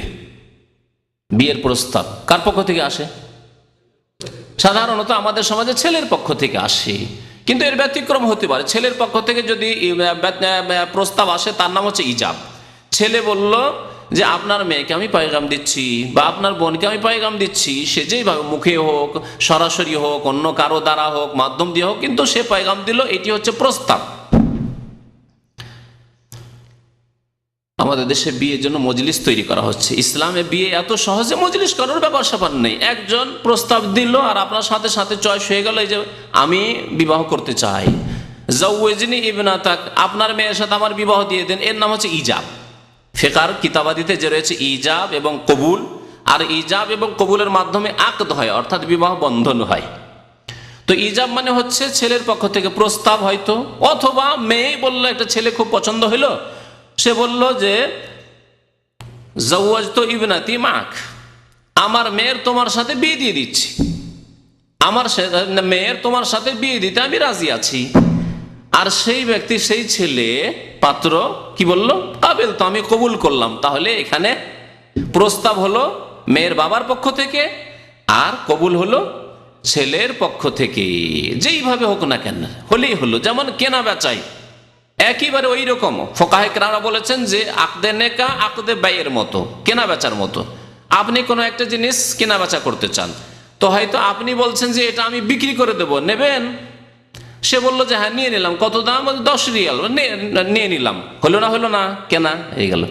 অথবা কলম যার রয়েছে সে চুপ আছে, একজন লোক কিনতে চাই, এই কলমটা বিক্রি করে দেন, আর কলমের মালিক বললো যে আমি বিক্রি করে দিলাম। হলো না? হলো না, দুই দিক থেকে হয়ে গেল। ঠিক তেমনই বিবাহ শাদীর ক্ষেত্রে দুই দিক থেকে ইজাব কবুল উভয় পক্ষ থেকে হতে পারে। এ হচ্ছে ইজাব এবং কবুল। তো কবুল আসলে সাধারণত আমাদের সমাজে কে করে? ছেলে। এটি হচ্ছে কবুল। কারণ প্রস্তাব মজলিসে এসে আমাদের দেশে যেটা প্রথা, এবং প্রথা যদি ইসলাম বিরোধী না হয় তো অসুবিধা নাই, স্যার ঠিক আছে, যে মেয়ের বাবা বলল যে আমার মেয়ের বিয়ে আপনারা পড়িয়ে দেন, বলে না এইভাবে, আমার মেয়ের বিবাহ পড়িয়ে দেন, গ্রামের লোকজনকে বললো বা আত্মীয় স্বজনদেরকে বললো। তারপরে তখন ওই ছেলেকে কবুল করালো যে এত টাকা দেন মোহর দিয়ে, আর অমুকের মেয়ে অমুক নাম, তাকে তুমি কবুল করলে। ছেলে বলল কবুল করলাম, বিয়ে হয়ে গেল। বিয়ে হয়ে গেল। এ হচ্ছে অনুমতি নেওয়া, আর ইজাব, আর কি কবুল। এই তিনটি বিষয় রয়েছে বিবাহ শাদীর ক্ষেত্রে। চতুর্থ আরেকটি বিষয় যা আমাদের দেশে বাড়ানো হয়েছে তা বিদাত, আর তা হচ্ছে মেয়েকে কবুল করানো। আছে না নেই? আর আমি যখন উত্তরপ্রদেশে পড়াশোনা করতাম তখন আমার ওস্তাদ ছিলেন শেখ সাফিউর রহমান মোবারকপুরি, যিনি আর রাহিকুল মখতুম, যে নবীর জীবনের উপরে যে কিতাব রয়েছে, এই কিতাবের লেখক। তো ওনাকে একদিন বললাম যে আমাদের সমাজ, আমাদের দেশে মেয়েদের কবুলের যে প্রথা রয়েছে, তখন তিনি হাসতে হাসতে আমাদেরকে ঠাট্টা করে বললেন যে এটা তোমাদের বাঙালিদের মধ্যে রয়েছে, তোমাদের বাঙালিদের মধ্যে রয়েছে। তার মানে উত্তরপ্রদেশে তাহলে এই কুপ্রথা, এই বিদাত নেই। হতে পারে বিদাতিদের মধ্যে, কিন্তু তিনি যতটা বললেন যে সেই এলাকায় নেই, বা উর্দু ভাষীদের মধ্যে সেখানে নেই মেয়েকে কবুল করানো। এই বাঙালি সমাজে জানি না কোথা থেকে আসলো মেয়েকে কবুল করানো। আর মেয়েকে যদি কবুল না করা, এই নিয়ে বড় ঝগড়া, দ্বন্দ্ব, ফিতনা ফাসাদও হয়েছে আমার এলাকায়। মেয়ে কবুল করলো না, তাহলে কি করে তার স্ত্রী হইল? হ্যাঁ, কি করে হইলো? নবী সাল্লাল্লাহু আলাইহি ওয়াসাল্লাম বলেছেন যে আগে যে অনুমতি নিয়েছে ওতেই হইল, আর তোমার এই মেয়েকে কবুল করানো বাড়ির ভিতরে গিয়ে এটা বিদাত হলো। আর নবী করিম সাল্লাল্লাহু আলাইহি ওয়াসাল্লাম বলেছেন কুল্লু মুহদাসাতিন বিদআত, প্রত্যেক নতুন কাজ যা কোরআন হাদিসে নেই, সে নামাজের ক্ষেত্রে হোক, রোজার ক্ষেত্রে হোক, আর বিবাহ শাদীর ক্ষেত্রে হোক, সেটি হচ্ছে বিদাত। আর কুল্লু বিদাতিন দালালা, প্রত্যেক বিদাত হচ্ছে গুমরাহি, আর প্রত্যেক গুমরাহির পরিণাম কুল্লু দালালাতিন ফিন্নার। সুতরাং মেয়েকে কবুল করানো এটি শরীয়তে নেই। আমাদের দেশের যারা মালিক, মাতাব্বর, গ্রামের নেতা, তাদের এই গুমরাহি রয়েছে। তারা তাদের নেতৃত্ব চালাতে চায় অনইসলামিক, তাদেরকে বোঝানোর প্রয়োজন রয়েছে, এবং তাদের এই কথাগুলি বোঝার প্রয়োজন রয়েছে যে মেয়েদের কবুল নেই। মেয়েকে কবুল করাতে গিয়ে নাজাইজ কাজ হয়। ওই গ্রামের দুইজন নেবে, মেয়ের মাহরাম নয়, গ্রামবাসী বা মেয়ের এমন আত্মীয় হইলো, তাদের সাথে বিবাহ সাথী জায়েজ, দেখা যায় না ওই মেয়েকে, ওরা যাবে সাক্ষী হয়ে মেয়ের কাছে শুনতে যে কবুল করলো কি করলো না। সাক্ষী যাবে দুটি, আর আরেকটি যাবে কে? উকিল। উকিল বানাবে আবার, এও শরীয়ত নেই, এক বিদাত। ওকিল বলে কাকে? ওকিল আসল ব্যক্তি যদি না থাকে, তার পক্ষ থেকে অন্য কোনো দায়িত্বশীল কোনো কাজ করে, তাকে ওকিল বলে। আজকাল আপনারা বুঝেন, আপনাদের যদি কফিল না থাকে, বা কফিল হয়তো সরকারি চাকরি করছে, সেজন্য নিজে যে কাজ করাচ্ছে আসল ব্যবসায়ী, সে সরকারি চাকরি করছে, তখন এখানে ব্যবসা খুলতে পারে না। কি করছে? তার ভাই যে চাকরি করে না, তার নামে মুআসসাসা খুলে রেখেছে, কোম্পানি খুলে রেখেছে, সে হচ্ছে কফিল, কিন্তু আসল ওকিল যে, সেই দায়িত্বশীল ওকিল। তো ওকিল ওকে বলা হয় যেই ব্যক্তি আসল ব্যক্তির অনুপস্থিতিতে যে দায়িত্ব পালন করে। এখানে বাবা মজুদ রয়েছে, বা বড় ভাই মজুদ রয়েছে, ওলি মজুদ রয়েছে, তাহলে ওকিলের কি প্রয়োজন? নিয়ে যায় না উকিল আমাদের দেশে? উকিল নেবে, দুটো সাক্ষী নেবে, ওই মেয়ের কাছে নিয়ে যাবে সাক্ষী। এখানে ছেলে কবুল করলে এখানে সাক্ষী, আর মেয়ের কোনো কাজ নেই। বিবাহর দিনে মেয়ের কোনো কাজ নেই, যেই কাজ আমাদের দেশে করে, কোনো কাজ নেই। তার অনুমতি তার বাবা নেওয়ার দায়িত্ব, তার বাবা দায়িত্ব নিয়েছে এবং তার জবাবদাহি সে করবে। অনুমতি নিয়েছে না নিয়েছে, তার জবাব সে দেবে। মেয়ের বাবা বলছে আমার মেয়ের বিয়ে পড়িয়ে দেন, বা আমার মেয়ের বিয়ে দিয়ে দিলাম, হয়ে গেল, ছেলে কবুল করবে, যথেষ্ট, বিবাহ শাদী শেষ হয়ে গেল। আর সুন্নত হচ্ছে সেখানে খুতবাতুল হাজা পড়া। নবী করিম সাল্লাল্লাহু আলাইহি ওয়াসাল্লাম যে খুতবা পড়েছেন বিভিন্ন সময়, সেই খুতবা পড়া হচ্ছে সুন্নত, পড়বে, বিবাহ শাদী শেষ হয়ে গেল। বিবাহ শাদী হয়ে যাওয়ার পরে, যখন বিবাহ শাদী হয়ে গেল, তখন মোবারকবাদ দিতে হবে, হচ্ছে সুন্নত তরিকা। মোবারকবাদ দিবেন, কেমন ভাবে দেবেন? যা অধিকাংশ মানুষের মুখস্থ নেই। এই জন্য মুখস্থ না থাকায় আরব মূর্খরা বলে মবরুক মবরুক, হ্যাঁ? আর আমাদের দেশের লোকেরা কি বলে? কিছু বলে? বিবাহের ক্ষেত্রে বলেন না, কিন্তু ঈদের ক্ষেত্রে আমার ঈদ মোবারক, ঈদ মোবারক।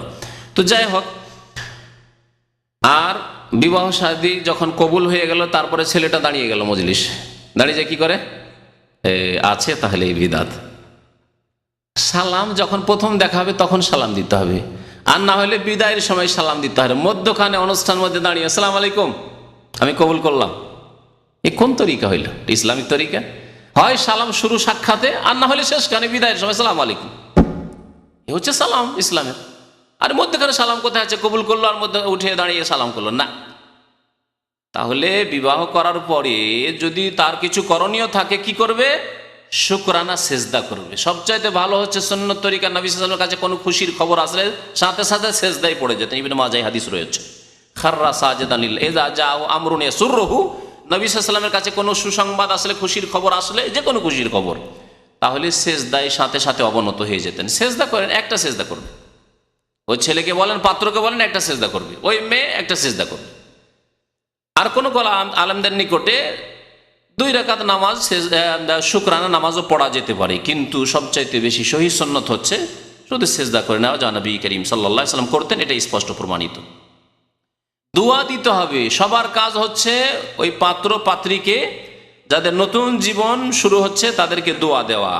আবু হুরায়রা রাদিয়াল্লাহু তাআলা আনহু বর্ণনা করেছেন যে রাসূলুল্লাহ সাল্লাল্লাহু আলাইহি ওয়াসাল্লাম কানা ইযা রাফা আল ইনসান, কোন ব্যক্তিকে বিবাহ উপলক্ষে যখন মোবারকবাদ দিতেন, তো কি বলতেন? বলতেন বারাকাল্লাহু লাকা ওয়া বারাকা আলাইকা ওয়া জামা বাইনাকুমা ফি খাইর। বারাকাল্লাহু লাকা, ওই ছেলেকে বলবেন, আল্লাহ তোমার ওপর বরকত দিক। ওয়া বারাকাল্লাহু আলাইকা, তোমার উপরে আল্লাহ বরকত দিক। ওয়া জামা বাইনাকুমা ফি খাইর, এবং তোমাদের দুইজনকে আল্লাহ কল্যাণের সাথে, মঙ্গলের সাথে একত্রিত করুক, তোমাদের জীবনটাকে সুন্দর করুক, সুখময় করুক। এইভাবে নবী করিম সাল্লাল্লাহু আলাইহি ওয়াসাল্লাম দোয়া দিতেন। ইমাম তিরমিজি রাহমাতুল্লাহ আলাইহি, আবু দাউদ তিরমিজিতে হাদিসটি রয়েছে, মুসনাদ আহমদে রয়েছে, হাদিসটিকে সহিহ বলেছেন। বিবাহ শাদী যখন হয়ে গেল, তখন ছেলে পক্ষের দায়িত্ব, মেয়ে পক্ষের নয়, ছেলে পক্ষের দায়িত্ব। তাহলে সমস্ত শরীয়তি খরচগুলি মোহর দিতে হবে কাকে?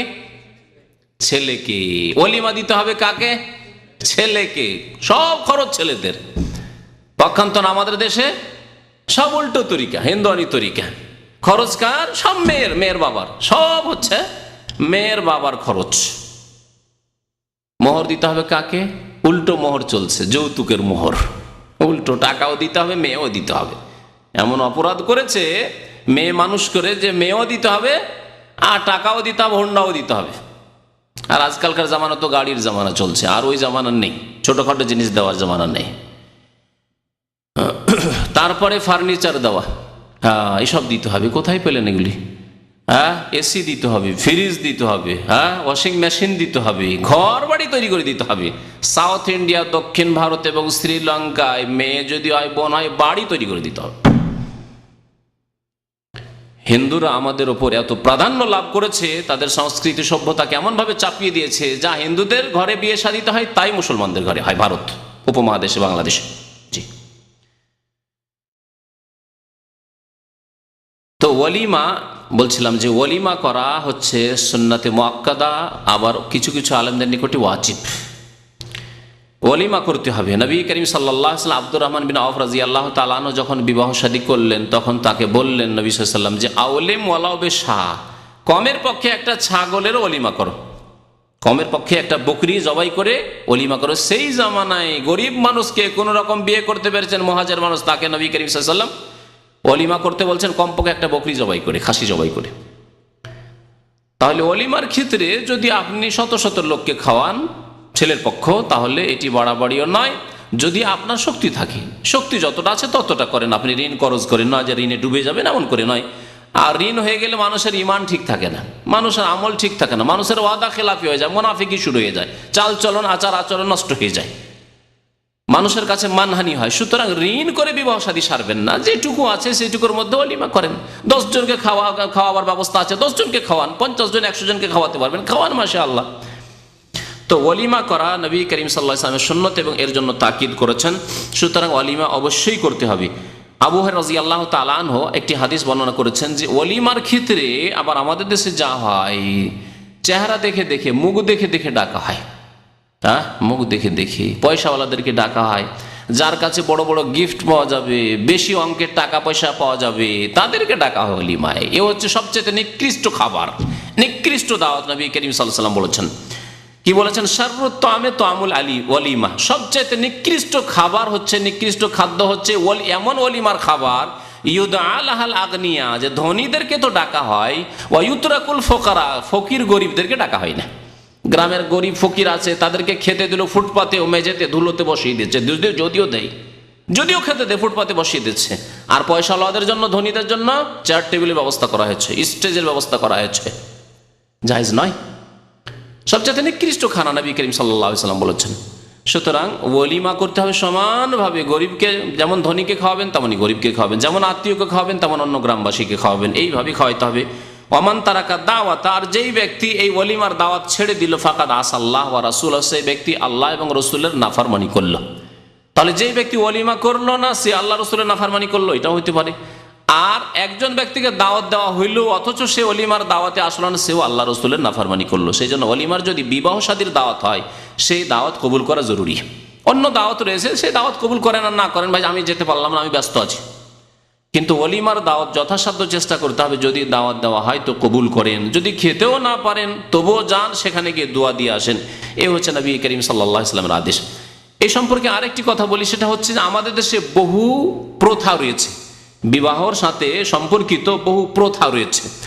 যে প্রথাগুলির অধিকাংশ প্রথা হচ্ছে কুপ্রথা। কুপ্রথা, কুপ্রথা কেন বললাম? এই জন্য যেই প্রথাগুলি শরীয়ত বিরোধী, যেগুলোতে শরীয়তে আপত্তি রয়েছে, যেগুলোতে কোনো পাপের কাজ করতে হয়, যেগুলোতে নিষিদ্ধ কাজ করতে বাধ্য হইতে হয়, সেগুলি হচ্ছে কুপ্রথা। প্রথা সম্পর্কে, শরীয়তের হুকুম সম্পর্কে একটু কথা জেনে নেওয়া ভালো। সেটা হচ্ছে যে যদি প্রথা কোনো এলাকার থাকে, কোনো ডিস্ট্রিক্টের লোকদের থাকে, কোনো বংশের লোকদের থাকে, আছে না, এক এক এলাকার এক এক প্রথা রয়েছে, সেই প্রথাকে দেখতে হবে যাচাই করে কোরআন এবং হাদিসের আলোকে। যদি কোরআন হাদিস বিরোধী না হয়, কোনো হারাম কাজ না করতে হয়, নাজায়েজ কাজ না করতে হয়, বা কোনো ফরজ ওয়াজিব না ছুটে যায়, তাহলে সেই প্রথা পালন করতে পারি। আর যদি দেখা যায় যে এই প্রথা পালন করতে গিয়ে অন্যায় কাজ করতে হচ্ছে, অথবা নাজায়েজ কাজে লিপ্ত হতে হচ্ছে, তাহলে সেই প্রথা হচ্ছে কুপ্রথা, জায়েজ নয়। অথবা সেই প্রথাকে শরীয়তের মতো করে, শরীয়তের মতো করে বাধ্য একবারে করতেই হবে, না করলে বড়ই দোষ হয়ে যাবে। বিবাহ শাদীর ক্ষেত্রে যে প্রথাগুলি আমাদের দেশে রয়েছে, তার অবস্থা কিন্তু এরকমই হয়ে গেছে।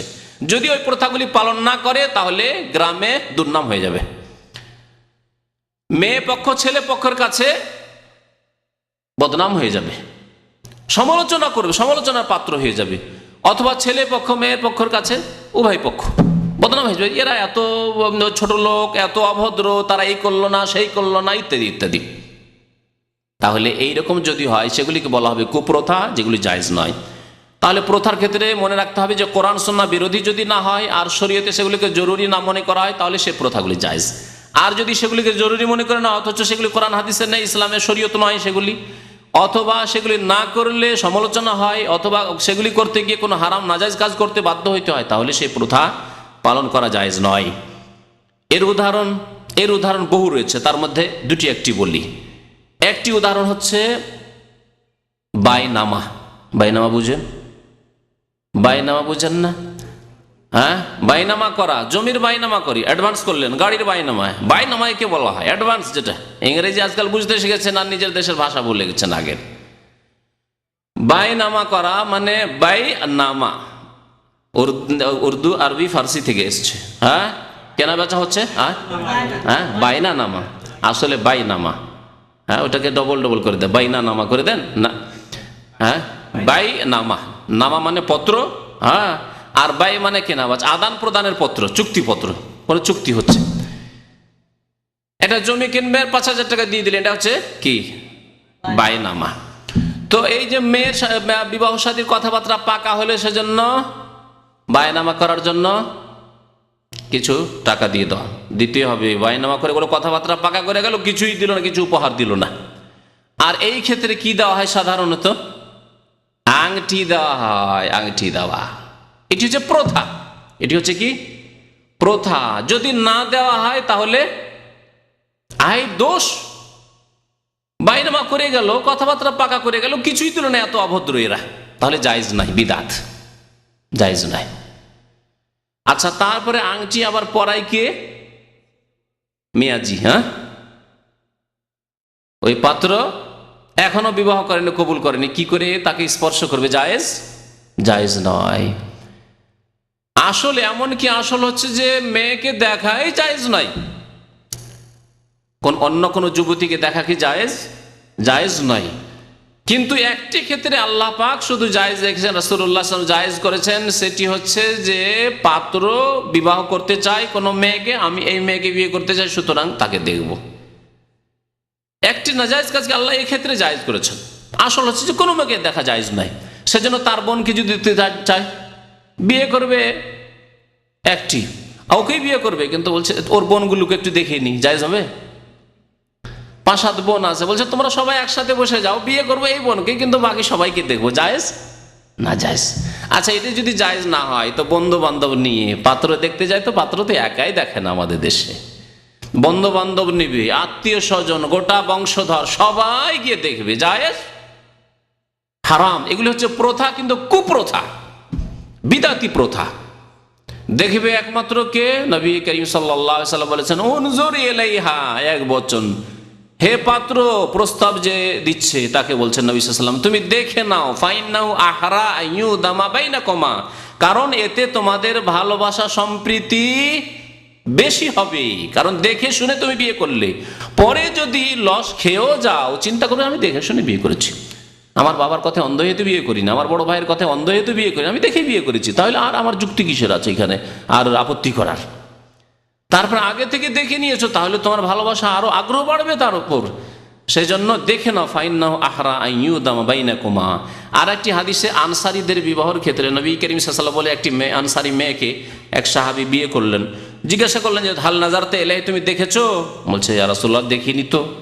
নবী সাল্লাল্লাহু আলাইহি ওয়াসাল্লাম বলে, দেখে নাও, কারণ ফাইন্না ফি আয়ুনিল আনসারি শাইআন, আনসারীদের চোখে একটু ডিফেক্ট থাকে, তো দেখে নাও ভালো। তাহলে দেখে নিলে ভালো আছে না মন্দ আছে দেখে নিলেন, আর দেখে নেওয়ার পরে যদি বিয়ে করেন আর কোনো কিছু থাকে, তাহলে আর অন্য কারো উপর দোষ চাপাতে পারবেন না, ওই ব্যক্তিকে শুধু বলা হয়েছে। এমন কি, আমি এই জন্য তো বলি আমাদের দেশের মানুষকে সতর্ক করার জন্য, আমাদের দেশে বাপকে তো দেখতেই হবে, বাবাকে দেখতে হবে, ও তো হক অধিকার মনে করে।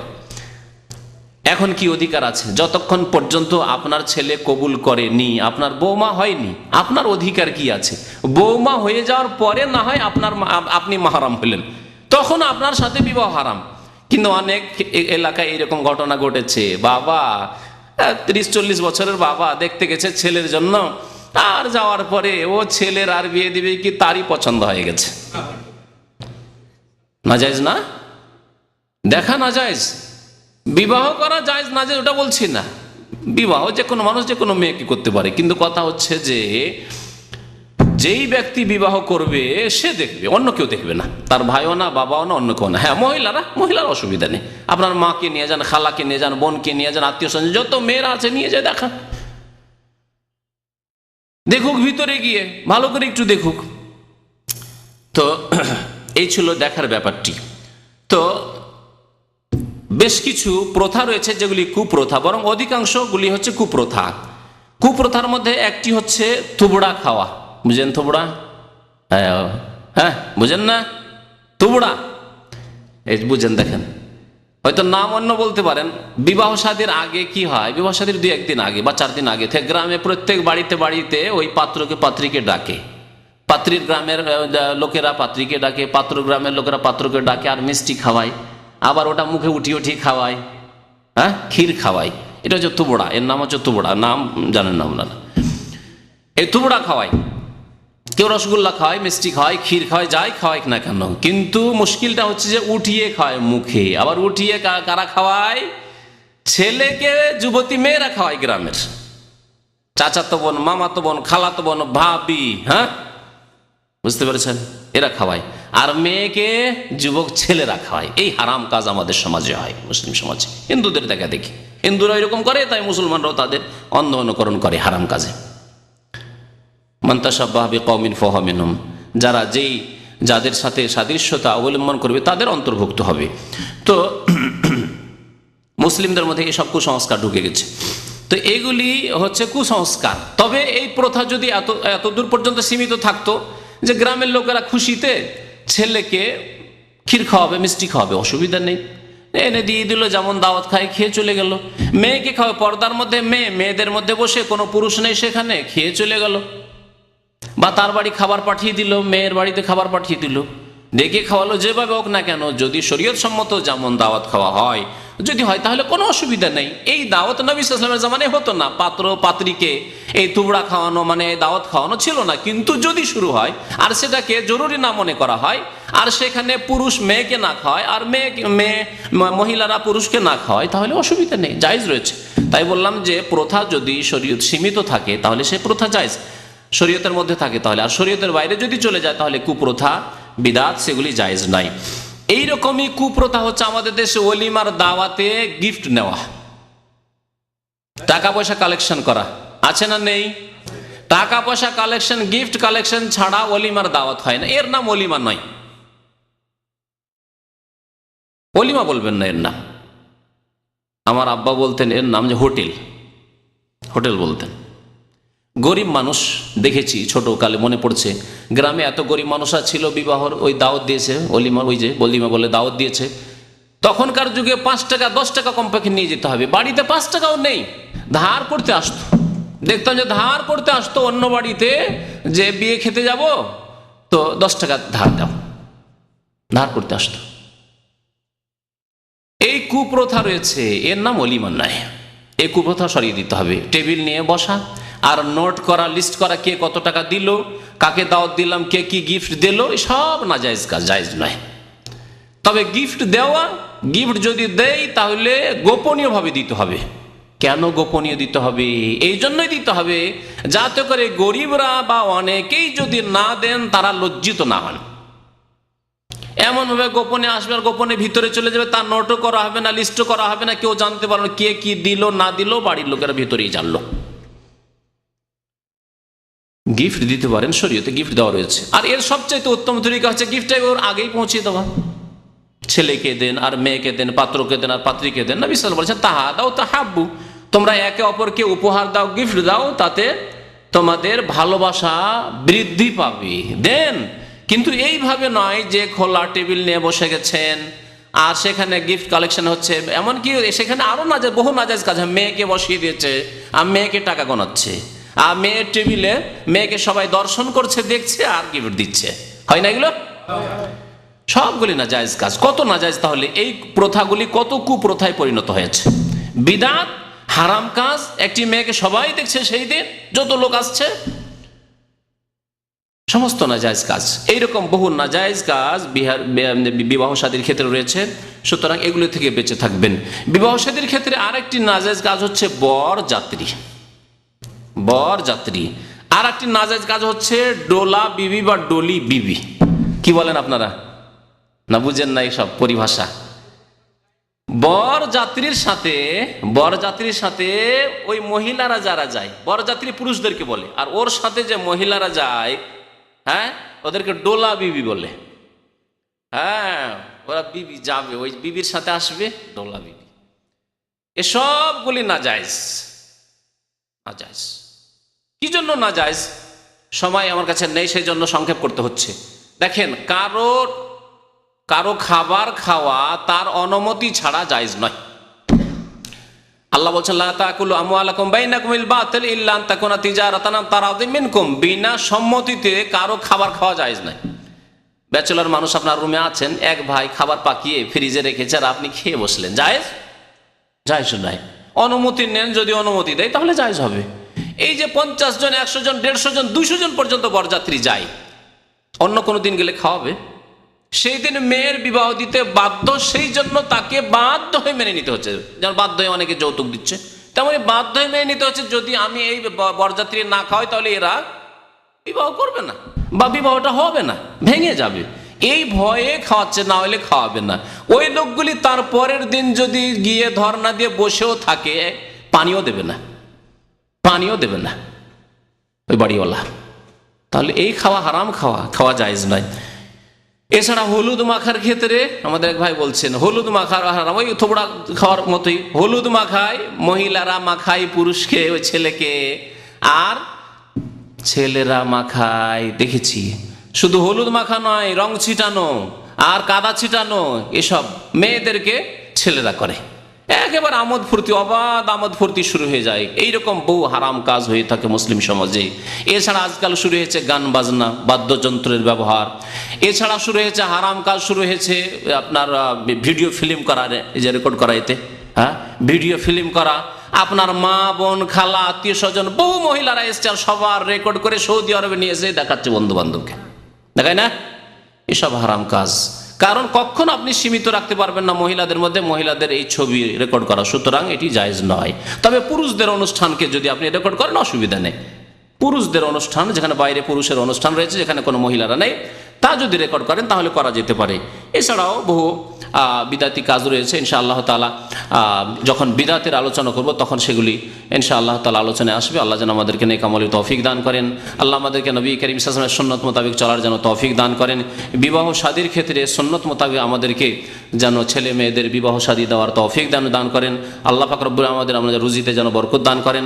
আল্লাহ পাক রব্বুল আলামিন আমাদের স্বাস্থ্যতে যেন বরকত দান করেন, সুস্থতা দান করেন। যেসব ভাইরা অসুস্থ রয়েছেন তাদেরকে সুস্থতা দান করেন। আর যেসব ভাইরা নামাজ থেকে দূরে রয়েছেন, আল্লাহ পাক তাদেরকে 5 ওয়াক্ত নামাজ কায়েম করার তৌফিক দান করেন। যেসব ভাইদের ফজরের নামাজে ত্রুটি রয়েছে, অবহেলা রয়েছে, আল্লাহ যেন তাদের ঈমান মজবুত করে দেন, ফজরের নামাজ বাজামাত পড়ার তৌফিক দান করেন। আল্লাহ পাক যেন আমাদেরকে খাঁটি মুসলমান হওয়ার তৌফিক দান করেন। আমিন। সাল্লাল্লাহু আলা নবিয়িনা মুহাম্মদ ওয়া আলা আলিহি ওয়া সাহবিহি আজমাইন। প্রশ্ন তো অনেক, আজকের প্রশ্ন বিষয়ের সাথে যেগুলো সম্পর্কিত। মা বাবার বিনা অনুমতিতে মেয়ে এক ছেলের সাথে কোর্ট ম্যারেজ করেছে। প্রথমে মা বাবা অনেকদিন যাবৎ মেনে নেয়নি, কিন্তু পরবর্তীতে মা বাবা আস্তে আস্তে মিলে গেছে। বাবার বাড়িতে আসে, কিন্তু দৃষ্টিতে বিয়ে হয়নি। এতদিন খেলে জেনা করেছে, যদি এতদিন জেনা করে থাকে তাহলে শাস্তি। আল্লাহু আকবার। বললাম যে বিনা ওলিতে, শরীয়ত সম্মত বিনা অভিভাবকে বিবাহ হয় না, এটি হচ্ছে সহিহ মত। তবে যদি এর ব্যতিক্রম ঘটে গিয়ে থাকে, যারা এরকম ব্যতিক্রম ঘটায় তারা বিশেষ মযহাবের তরিকায় চলে, যেটা কোরআন এবং হাদিসের তরিকা নয় এবং সহিহ হাদিসের খেলাফ। সুতরাং এইরকম বিবাহ যদি হয়ে গিয়ে থাকে, ঘটে গিয়ে থাকে, আর মেয়ের বাবা যদি মেনে নেয় তাহলে বিবাহ ঠিক থাকবে। তবে মাসলা জেনে নেওয়ার পরে নবী সাল্লাল্লাহু আলাইহি ওয়াসাল্লামের হাদিসের বিরোধী কাজ করবেন না, নাজায়েজ কাজ করবেন না। আর বাকি এটাকে জেনা বলা যাবে না, কারণ তারা ওটাকে জায়েজ মনে করেই করেছে। জি। আর মেয়ে দেখার ক্ষেত্রে অনেকে মা বাবার ওপর ছেড়ে দেয়, ছেলে আর দেখে না, যদি কেউ মা বাবার উপরে ছেড়ে দেয় অসুবিধা নেই। কেউ যদি বলে দেখবো না, আমার মা বাবাও দেখবে না, আমিও দেখবো না, আমি অন্ধ হয়ে বিয়ে করবো, তবুও কোনো অসুবিধা নেই। যেমন অন্ধ লোকে বিয়ে করছে, অসুবিধা কি? অসুবিধা আছে, তবে আপনাকে মেনে নিতে হবে, তারপরে কোনো দোষ ত্রুটি তুলে ধরলে হবে না। জি, মা বাবাই দেখলো কিন্তু বাবা নাই, মা। বাবা দেখবে, বাড়ির পরিবেশটা দেখবে, বাড়ির পরিবেশ দেখবে, কিন্তু মেয়েকে দেখবে না। জি, ইচ্ছাকৃতভাবে নামাজ পরিত্যাগ করার বিধান কি? এর আগে আলোচনা হয়েছে। দেখেন, নামাজ ছাড়া চরম পাপ, কুফরির পাপ। সুতরাং এর জন্য আমাদের দেশে যে জাল হাদিস রয়েছে যে এক ওয়াক্ত নামাজ ছাড়ে 80 হোক বা জাহান্নাম, আমি ওইটাকে বলি চিরকাল জাহান্নাম। 80 হোক বা কেন বলবেন? হ্যাঁ, 2,88,00,000 এইসব জাল কথা কেন বলতে যাবেন? জাল কথা বলে মানুষকে ভয় দেখাবার কোনোই দরকার নেই। কারণ নবী সাল্লাল্লাহু আলাইহি ওয়াসাল্লাম বলেছে, যে ব্যক্তি নামাজ না পড়ে সে ইসলামেই থাকলো না। যে ইসলামে থাকলো না সে জান্নাত যাবে নাকি?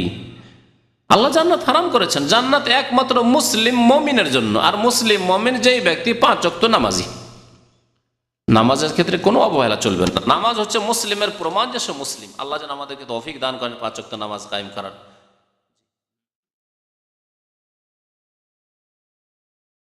দিন থেকে গাফেল হয়ে শুধু দুনিয়াদারি করার শেষ পরিণতি কি? শেষ পরিণতি যারা দুনিয়া করবে, দুনিয়া করবে অবস্থায়, খারাপ অবস্থায় মারা যাবে। আর না দুনিয়াতেই শান্তি পাবে, দুনিয়া করবে যারা, তারা খাই মিটবে না, অশান্তি মিটবে না। আর আখিরাতে আল্লাহ পাক রব্বুল আলামিনের কাছে তাদের জন্য আযাব রয়েছে।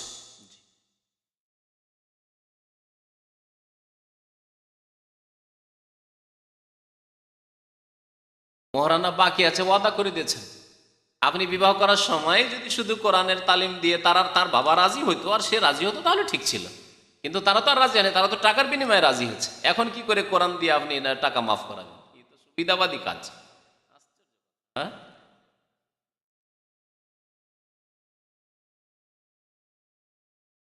বিয়ের পরে স্ত্রী টাকা না নিলে গয়না দিলে চলবে কিনা? গয়না দেন, জমি দেন, আর কিছু দেন, অসুবিধা নেই।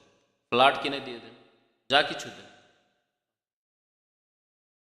উকিল বললাম যে বিয়ের দিনের উকিল নেই, আর বিবাহ শাদীর উকিল বাপও নেই। উকিল বাপের মাধ্যমে অনেক নাজায়েজ কাজ হয়, তার সাথে পর্দা থাকে না, পর্দার গর্দা সাপ, বুঝতে পেরেছেন?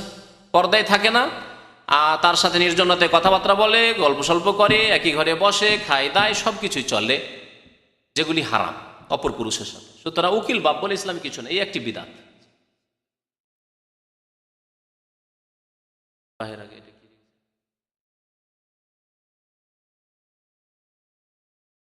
হয়ে গেছে?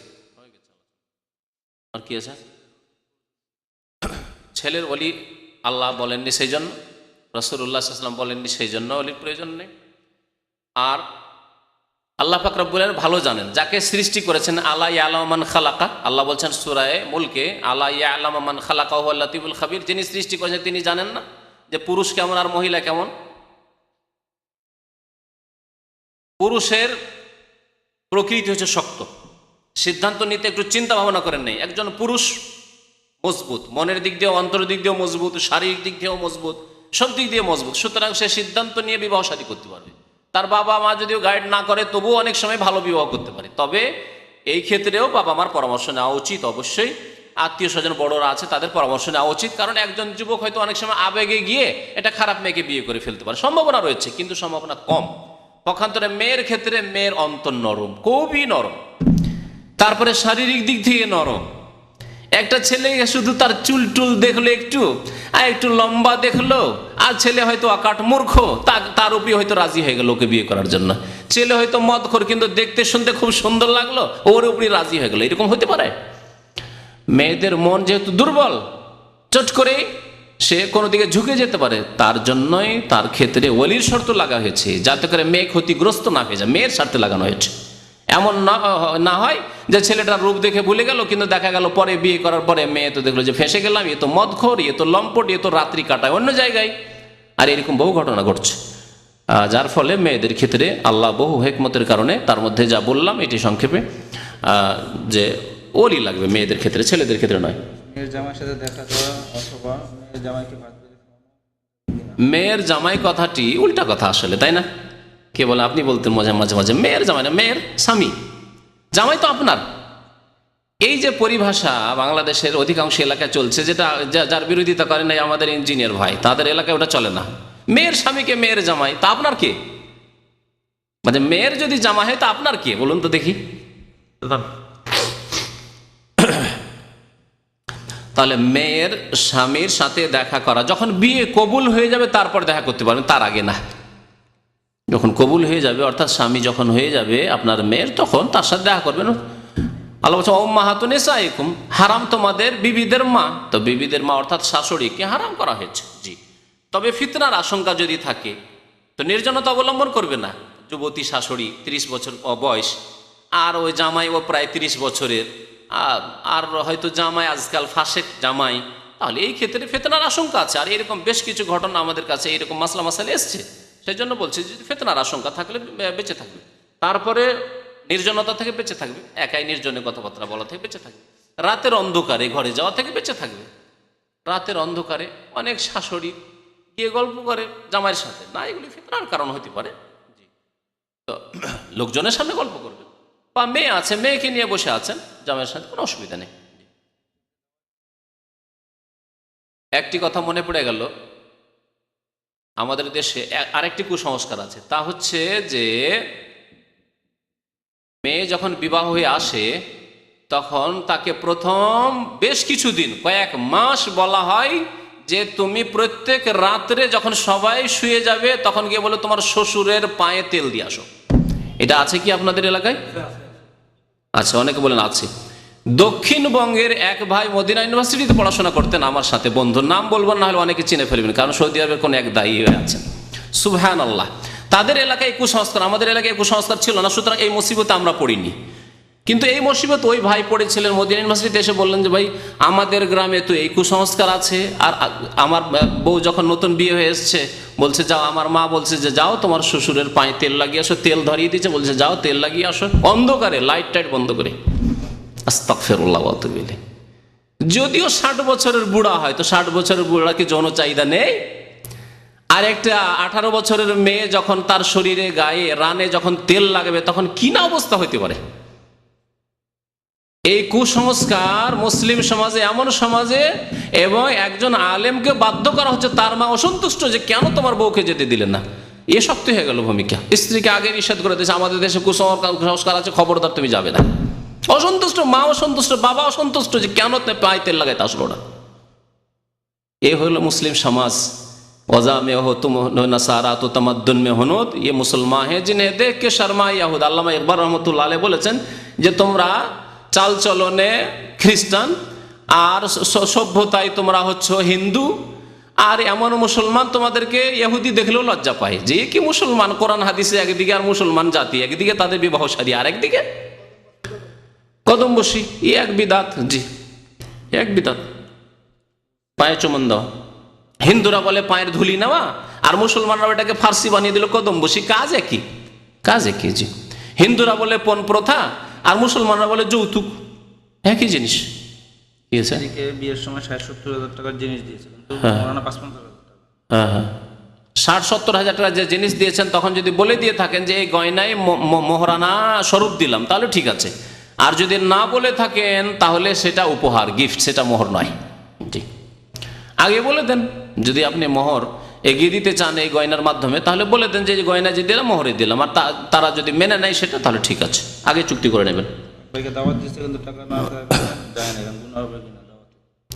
দাওয়াত দিয়েছে, টাকা ছিল না, সেই জন্য সেখানে গিয়ে তাদেরকে যদি বুঝাতে পারে তাহলে বুঝাবে যে প্রথম কথা, যদি টাকা নেওয়ার সিস্টেম থাকে তাহলে এইরকম নাজায়েজ দাওয়াতে যাবে না, বরং তাদেরকে জানিয়ে দেবে যে টাকা নেওয়ার সিস্টেম যদি উঠিয়ে না দাও তাহলে আমরা যাবো না দাওয়াতে। নবী সাল্লাল্লাহু বলেছেন যারা অন্যায় কাজ দেখবে, ইসলাম বিরোধী কাজ দেখবে, হাত দ্বারা বাধা দিবে, হাত দ্বারা না পারলে কথার দ্বারা বাধা দিবে, নাহলে অন্তর থেকে ঘৃণা করে দূরে সরে থাকবে।